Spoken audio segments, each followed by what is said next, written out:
नमस्कार। HP exam notes में आपका स्वागत है।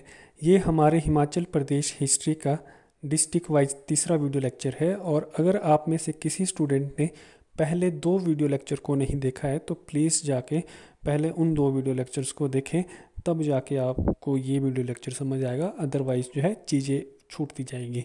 अब देखते हैं इस वीडियो लेक्चर को शुरू करने से पहले हम प्रीवियस जो हमारा लेक्चर था उसकी कुछ पॉइंट्स को देख लेते हैं, इंपॉर्टेंट पॉइंट्स की इसमें क्या क्या जो है इम्पॉर्टेंट था। अब हमने लास्ट वीडियो लेक्चर में देखा था कि भाई बिलासपुर का राजा दीपचंद है, इसने अपनी राजधानी सुनहानी से बिलासपुर स्थानांतरित की और कब की बात है, 1654 की बात है।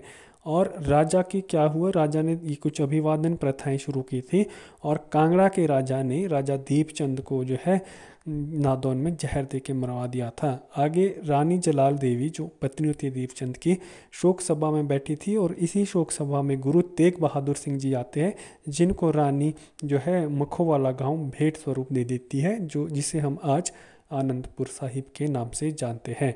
फिर इसके बाद राजा जो है भीमचंद आते हैं। भीमचंद गुरु गोविंद सिंह के समकालीन राजा होते हैं और इन दोनों के बीच 20 वर्षों तक परस्पर युद्ध होते हैं। अब इन 20 वर्षों के युद्ध में इनके बीच एक युद्ध होता है जिसको बोलते हैं भंगानी साहिब का युद्ध। इस भंगानी साहिब के युद्ध में गुरु गोविंद सिंह जी की जीत होती है और भीमचंद की हार होती है। और यहाँ पे जो है इस बैटल में जो है हिंदूर के राजा के भाई हरिचंद की मृत्यु हो जाती है। इसी के साथ ये बैटल भी क्या हो जाती है, मतलब युद्ध भी क्या हो जाता है, इसी के साथ ये समाप्त हो जाता है। ये जो भंगानी साहिब का युद्ध हुआ था, कब हुआ था ये युद्ध हमारा, 18 सितंबर 1686 में जो युद्ध हुआ था।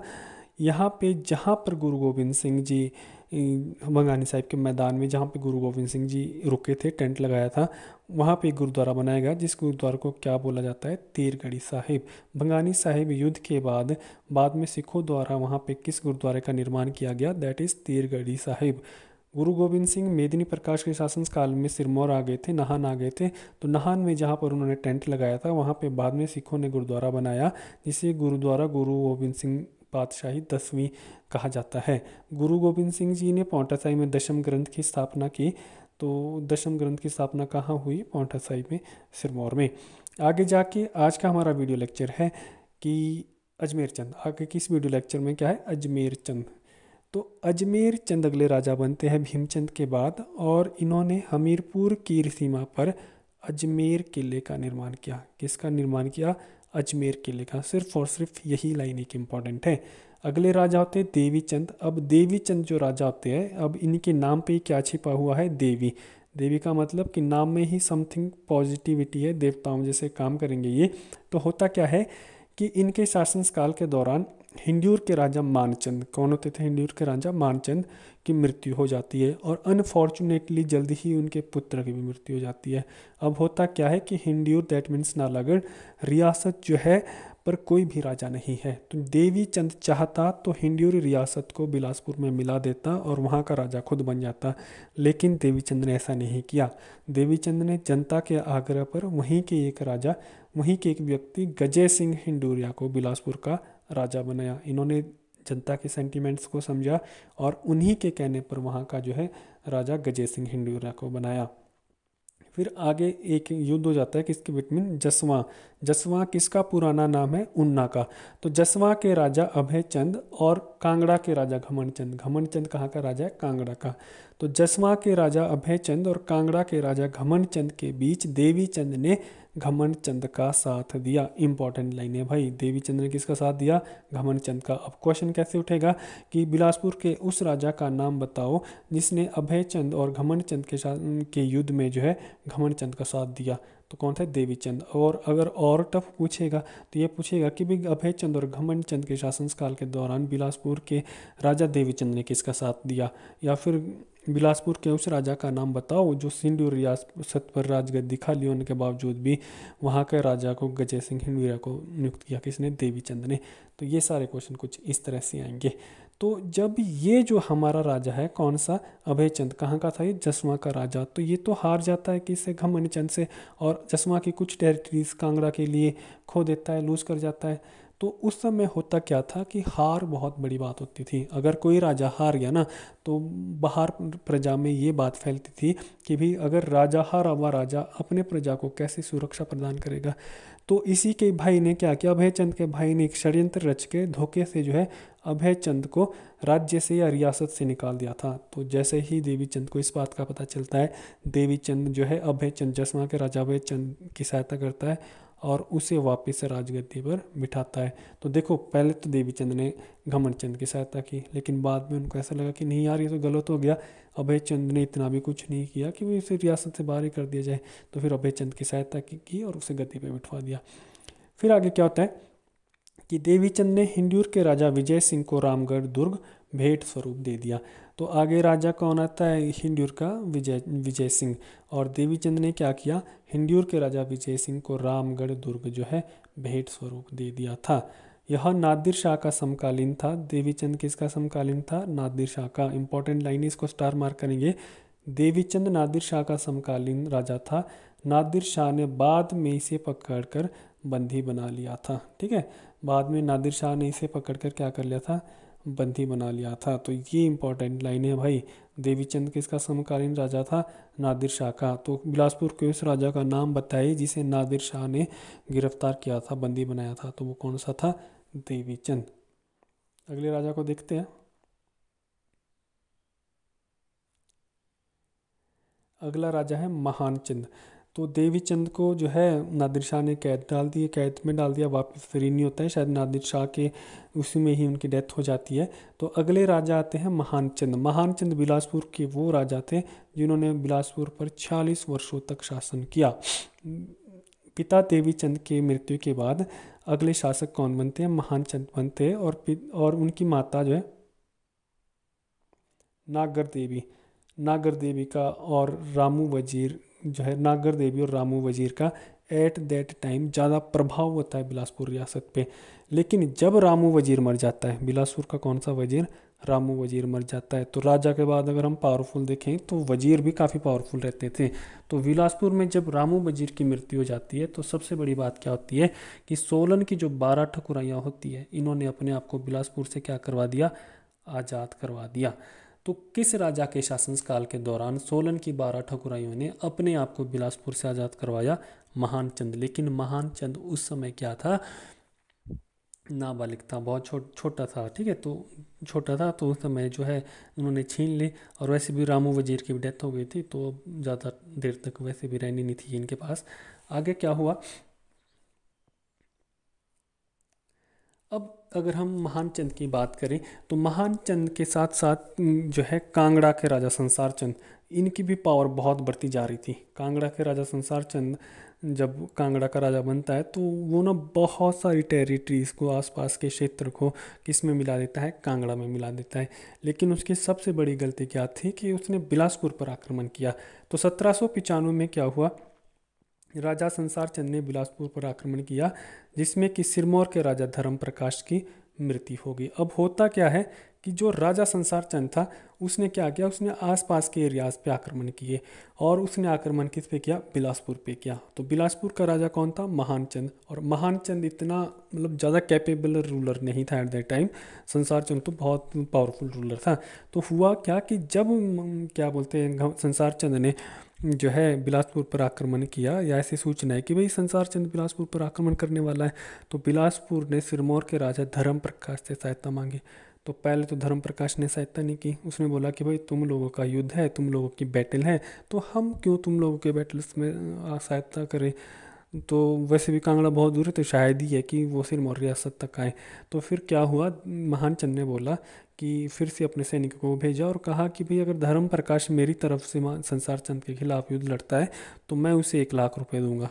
कितने लाख रुपए दूंगा, 1 लाख रुपए दूंगा। तो धर्म प्रकाश क्या बोलता है कि ठीक है भाई, सर्दियों का टाइम है, तो मैं भी चला जाता हूँ, यहाँ भी तो धूप ही सेक रहा हूँ नहान में बैठ के। तो वो क्या हो गया, 1795 में किसके बैटल में चला गया, संसार चंद और महानचंद के युद्ध में चला गया कि कोई नहीं, मुझे तो पैसे मिलेंगे। और वहाँ पे उसकी मृत्यु होगी। साथ में क्या होगी, उसकी मृत्यु भी होगी। और इस वजह से उसकी जब मृत्यु होती है, तो सिरमौर रियासत भी अनबैलेंस हो जाती है। ठीक है, अस्थिरता पैदा हो जाती है सिरमौर रियासत में, क्योंकि राजा एकदम मर गया। तो बेफालतू में इसने राजा ने अपनी जान गंवा दी। तो सबसे इम्पोर्टेंट क्वेश्चन ये है कि भी महान चंद और संसार चंद के युद्ध के दौरान जो है सिरमौर के किस राजा की मृत्यु हो गई? तो धर्म प्रकाश की। धर्म प्रकाश युद्ध में बिलासपुर की सहायता करने के लिए कितने पैसों से राजी हुए थे? 1 लाख। ऐसा नहीं आएगा, लेकिन ये आएगा कि भी किस राजा की मृत्यु हुई? धर्म प्रकाश की। संसार चंद ने बिलासपुर के झज्जियार धार में छातीपुर किला बनाया। मोस्ट इम्पॉर्टेंट, संसार चंद ने बिलासपुर के झज्जियार धार में छातीपुर किला बनवाया और महान चंद ने फिर छातीपुर किला बनाया। थोड़े से बिलासपुर के एरिया भी उसने छीन लिए, किसने? संसार चंद ने। और ये जो सारा के सारा क्या था, सब महान चंद को ना एक ठेस पहुंचाने जैसा था। महान चंद अकेले तो खुद से जो है संसार चंद को नहीं हरा सकता था, लेकिन उसने ये बात अपने दिल पे ले ली थी और उसने किसी भी तरह से जो है अब संसार चंद को हराना था। इसीलिए 1803 में महान चंद ने किससे सहायता मांगी? गोरखा सेनापति अमर सिंह थापा। ये देखो, गोरखा सेनापति अमर सिंह थापा से इन्होंने सहायता मांगी और इस यहीं से ही जो है संसार चंद के पतन का कारण शुरू हो गया था। एक मोस्ट इम्पॉर्टेंट क्वेश्चन है कि भाई संसार चंद के पतन का क्या कारण था? नोखू गद्दन से प्रेम, या फिर क्या बोलते हैं बिलासपुर पर आक्रमण करना? तो क्लास में वैसे बच्चे बोलते थे सर नोखू गद्दन से प्रेम, ऐसा कुछ भी नहीं है भाई।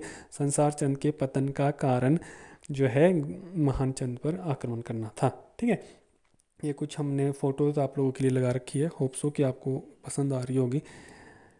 अब आगे क्या हुआ कि 1803 में गोरखाओं को आमंत्रित किया किसने? महान चंद ने। और गोरखा आते कब है महान संसार चंद से लड़ने के लिए? 1805 में। कब आते हैं? 1805 में। तो 1805 में गोरखाओं ने महल मौर्या में संसार चंद को हराया। बिलासपुर 1803 से लेकर 1814 तक गोरखाओं के अधीन रहा। तो ये जो महान चंद ने गोरखाओं से सहायता मांगी थी, ये एक हिसाब से ना बहुत बहुत किस्सा यहाँ पे गलत हो गया था कि बाद में महान चंद को भी रियलाइज़ हो गया था कि कोई नहीं, अगर संसार चंद से भी यहाँ पे रूल करने देते तब भी कोई बुरी बात नहीं थी, संसार चंद भी हमारे अपने ही थे।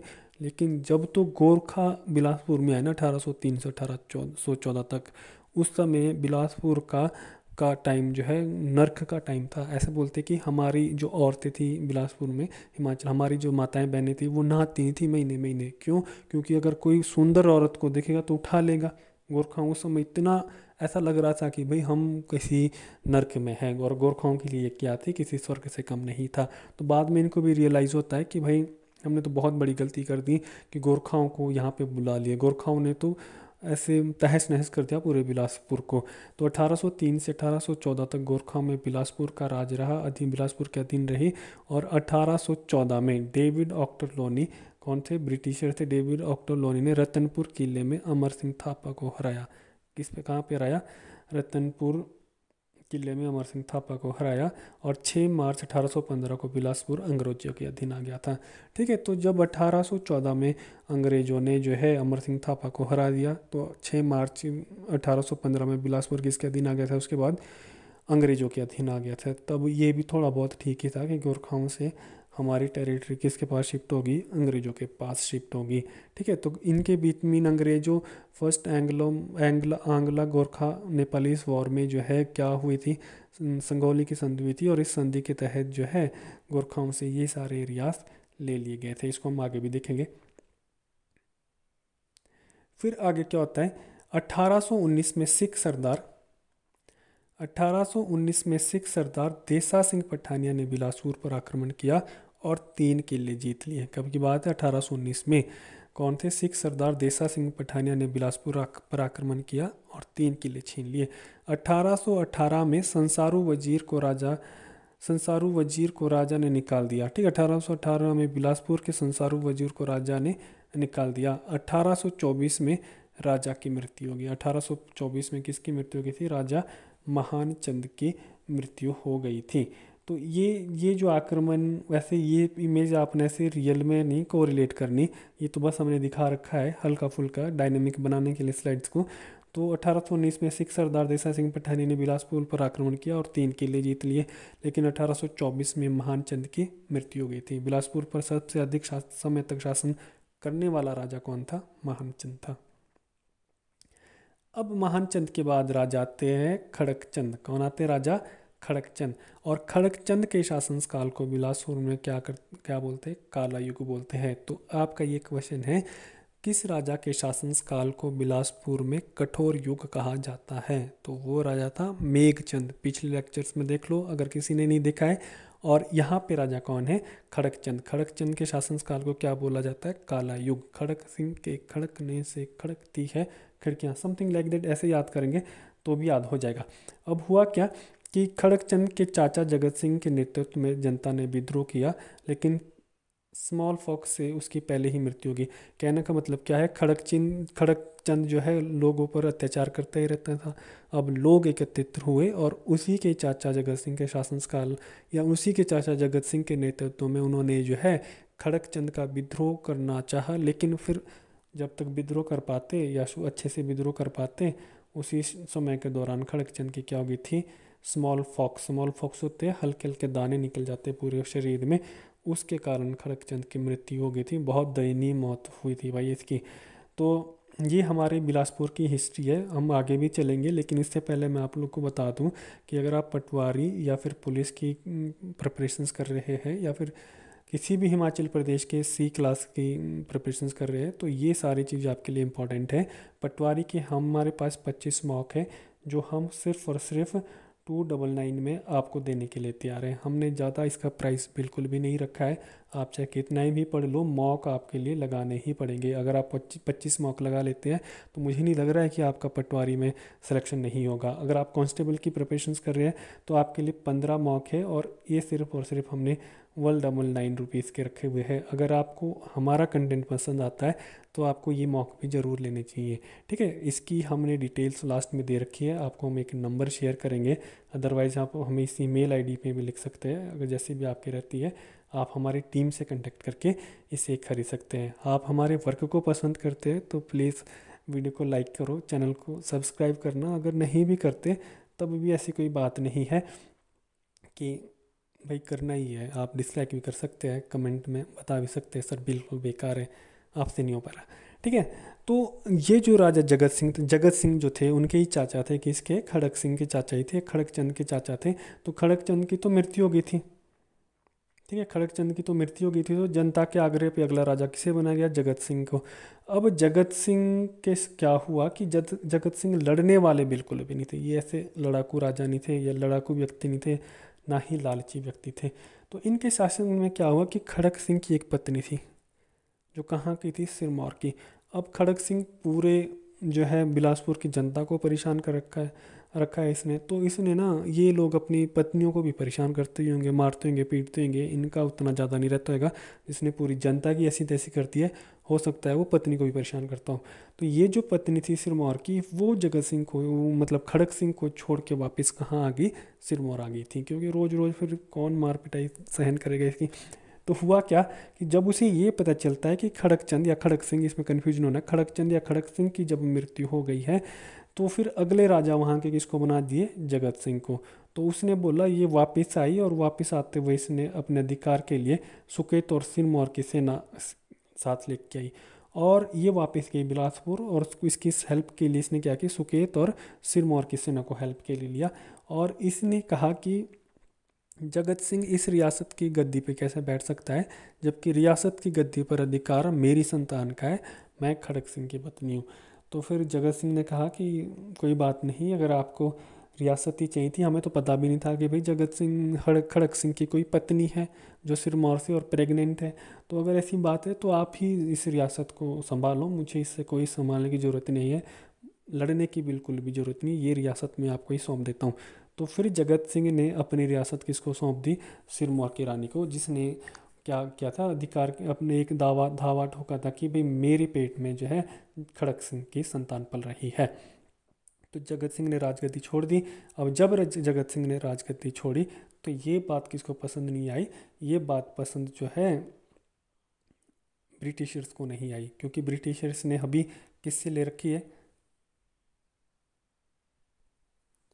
तो ये बात किसको पसंद नहीं आई? तो ये बात ब्रिटिशर्स को पसंद नहीं आई, क्योंकि अभी अभी तो ब्रिटिशर्स ने रियासत को गोरखाओं से आज़ाद करवाया है। तो फिर अम्बाला के पॉलिटिकल एजेंट होते हैं रसल क्लार्क। कौन होते हैं? Russell Clark. रसल क्लार्क ने जो है वापस से जो है जगत सिंह को राजगद्दी पर बिठाया। अंग्रेजों ने बोला ऐसा हम नहीं मानते, हम जिसको रियासत का राजा बनाएंगे वही एक्चुअल में राजा बनेगा। ठीक है, तो ये किस्सा खत्म हो गया। अब जगत सिंह के इकलौते पुत्र की मृत्यु के बाद ग्रैंडसन हीरा चंद को राजगद्दी पर बिठाया। जगत सिंह का एक बेटा था, उसकी अनफॉर्चुनेटली डेथ हो गई थी, और उसके डेथ से जो है जगत सिंह बहुत मतलब ब्रेक हो गया था, दिल टूट गया था जगत सिंह का। फिर उसने कहा कि मुझे अब रियासत पे कोई राज नहीं करना है, मुझे कोई रूल नहीं करना है रियासत पे। तो उन्होंने अपने बेटे के बेटे मतलब पोते हीराचंद को राजगद्दी पे बिठाया, और खुद बिलासपुर से कहाँ चले गए, वृंदावन, अपने बचे हुए जीवन को काटने के लिए। तो जगत सिंह जो है पहले ही लग रहे कि कुछ जो है संत संत स्वभाव के, अच्छे स्वभाव के राजा थे जगत सिंह, और इन्होंने अपने किसको दे दिया, हीराचंद को दे दिया। अब यहाँ पे देखने वाली बात क्या है कि अगला राजा कौन होता है, हीराचंद। और हीराचंद से पहले राजा कौन होता है, जगत सिंह, क्योंकि जगत सिंह का बेटा तो मर गया था। और जगत सिंह से पहले राजा होता है खड़कचंद। कौन होता है राजा, खड़कचंद या खड़क सिंह। ये जो खड़कचंद राजा है ना, वो जिस एनवायरनमेंट में पला पड़ा था, या जिसने जो भी उसने आसपास देखे थे, वो बड़ा ही गंदा एनवायरनमेंट देखा था। जैसे उसने देखा था उस समय गोरखाओं का शासन बिलासपुर में, और गोरखाओं के शासन के दौरान बिलासपुर नर्क बना पड़ा था। तो एनवायरनमेंट का प्रभाव हम लोगों पे इतना बढ़ता है कि जगत सिंह को ऐसा, खड़क सिंह को ऐसा लगा कि भाई ऐसे ही शासन करते होंगे, तो उसने भी जनता को उसी तरह से जो है ट्रीट किया। लेकिन जब हीराचंद जो है जगत सिंह का पोता था, तो हीराचंद ने जब देखा होगा कि अपने नाना जगत सिंह को कितने अच्छे से रूल कर रहे हैं, रियासत खुश है उनसे, तो उस एनवायरनमेंट में पला पड़ा कौन है, हीराचंद। तो हीराचंद भी वही सीखेगा जैसे एनवायरनमेंट में पड़ा रहता है। तभी तो बोलते हैं कि बहुत अच्छी संगति अपनी रखो, अपने एनवायरनमेंट को अच्छे रखो। तो हुआ क्या यहाँ पे कि हीराचंद जब बिलासपुर के राजा बनते हैं, तो हीराचंद के शासनकाल को बिलासपुर का स्वर्ण काल कहा जाता है। कौन सा काल कहा जाता है, बिलासपुर का स्वर्ण काल कहा जाता है। 1857 की लड़ाई में इन्होंने अंग्रेजों का साथ दिया था, देना पड़ना ही था, क्योंकि बहुत टफ था अंग्रेजों के खिलाफ जाके अपनी रियासत को संभाल पाना। तो 1857 में इन्होंने अंग्रेजों का साथ दिया था, और अंग्रेजों ने इन्हें 11 तोपों की सलामी दी थी। कितने तोपों की सलामी दी थी, 11 तोपों की सलामी दी थी। अब हुआ क्या कि 1863 में भूमि कर को बढ़ा दिया गया, क्योंकि 1857 की जो बैटल हुई थी उसमें अंग्रेज को बहुत सारा नुकसान हुआ था, और अब अंग्रेज इस नुकसान की भरपाई करने के लिए जो है सभी रियासतों पे कर बढ़ा रहे थे। तो 1863 में बिलासपुर रियासत पे भी कर बढ़ा दिए गए थे, जो कि 1/3 कर दिया गया। कितना कर दिया गया, 1/3 कर दिया गया। हीराचंद ने इसे, जो भी 1/3 है, 33% जो कर अब लगाया जाता था, अब इसने क्या किया, हीराचंद ने क्या किया, हीराचंद ने रियायत दी अपने लोगों को कि भाई ऐसा करो, आप जो ये कर आप पे 1/3 कर लगा हुआ है, इसमें से आधा आप जो है प्रोडक्शन में दे सकते हैं, अगर आपके गेहूँ मक्का या फिर जो भी है वो दे सकते हैं आप, और 50% आप कैश में दे सकते हैं। ये आपकी मर्जी, चाहे 100% आप प्रोडक्शन में तो कैश में दे दो, लेकिन अगर आपको प्रोडक्शन उतनी नहीं हुई है तो फिर आधा आधा प्रोडक्शन दे दो, गेहूँ चना मक्की जो भी हुआ है आप वो दे दो, और बाकी कैश दे दो। कैश भी नहीं है तो फिर दूध बकरी जो भी कैश वो रेस में रहती है आप वो भी दे सकते हैं। तो इससे भी जनता खुश थी।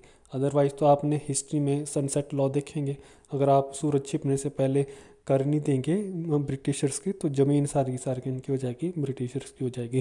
तो इतने हार्श कानून थे, तो फिर इतनी सी रियायत भी जो है बहुत ज़्यादा थी लोगों के लिए। इसीलिए जगत सिंह हीराचंद के शासनकाल को क्या बोला जाता है बिलासपुर में, स्वर्ण युग कहा जाता है। अब हीराचंद किसके पोते थे, जगत सिंह के।